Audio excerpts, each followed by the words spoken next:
Why is China always fighting with the nomads?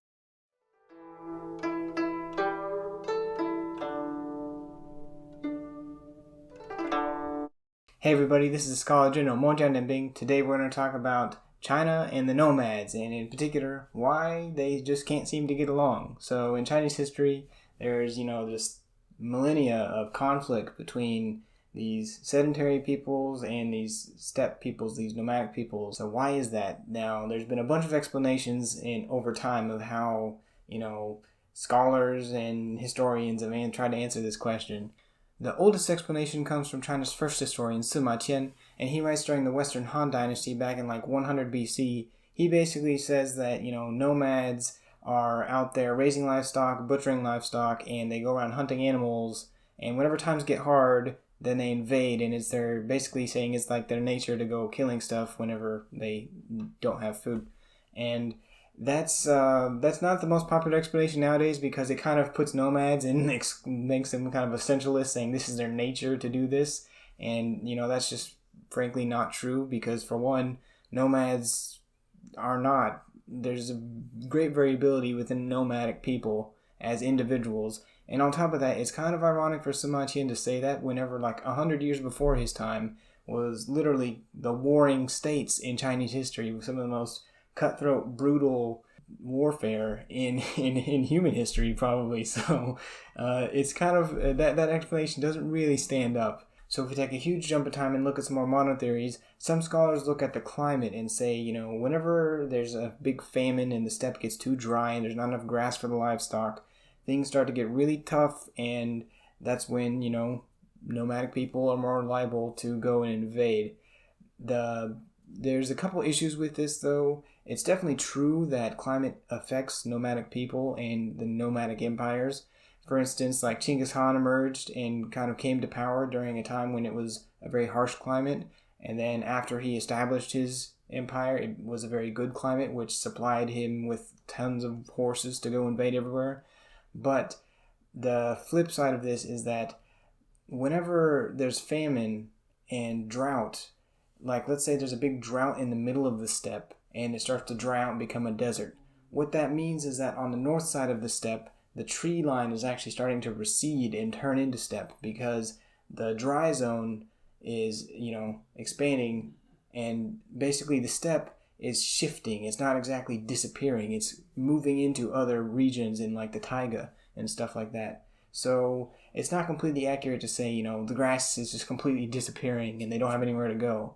The nomadic people are very flexible by definition, and they can find ways to get by. So the next explanation as to why nomadic people and Chinese people are always fighting has to do with economics. This idea is life on the steppe is not self-sufficient. It's just a fact that you can only get so much just by raising sheep, goats, and cows and horses. There will be some things that you need that you cannot get, such as grains. And, if you want to have any type of textile besides just leather, then you need sedentary society. So some scholars have argued that nomadic states and invasions are ways to secure access to these goods, and others have argued that there's this trade or raid thesis where either whenever China is opening trade to nomadic people and nomadic people can get their grain and their silk by trading it, they always do.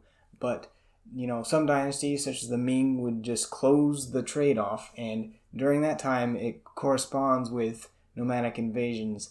And, during the late Ming, this explanation does pretty well, but it doesn't necessarily apply to all of Chinese history, so it's not a complete answer. And this leads us to our next theory, which is about politics. Now, this video, I don't have enough time to talk about what is a nomadic state, how does a nomadic state form in the first place, which is a very complicated, interesting question in and of itself. Basically, there's a scholar who argued that nomadic empires and, the Khan at the top relies on an influx of high-value luxury goods, which will be distributed to the lower ranks of his infrastructure and his political system.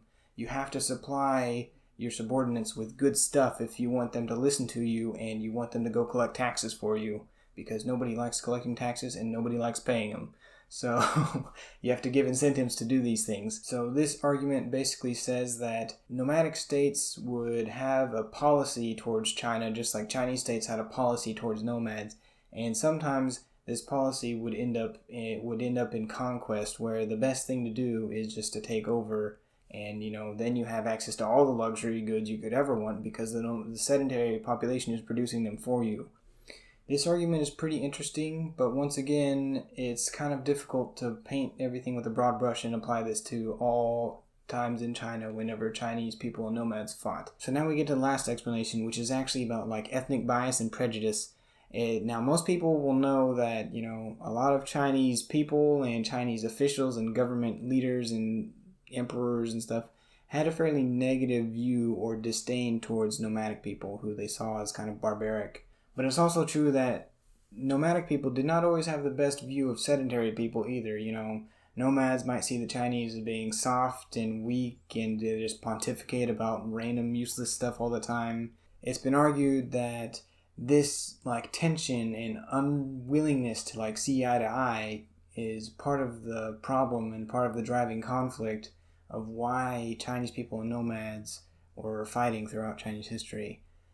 However, in particular with this one, I'm not super sold into it because I think that certain Chinese dynasties were actually, certain Chinese dynasties were founded by nomads, and these nomads not only, retained a lot of their original ethnic heritage and, were super nomadic in spirit, but they also were able to take on a bunch of Chinese ideas, and they willingly accepted and adapted them to their own culture, such as, the Khitans. The Khitans came into China, they conquered, and they still remained nomadic. They still lived in tents, but they also, took the Chinese language and changed it to match their own language. They created a new alphabet, out of Chinese.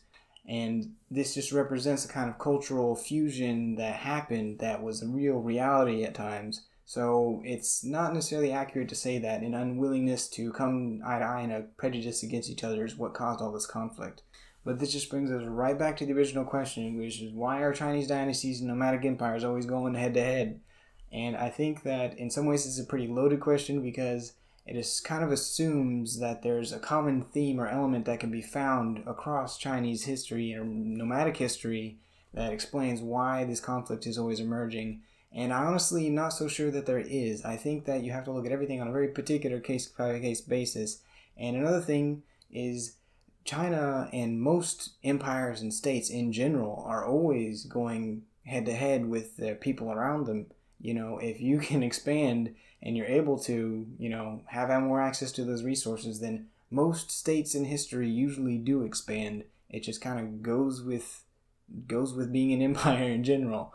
So I think that in some ways people are really attaching and looking for these answers and trying to apply them to more situations than they can actually be stretched to.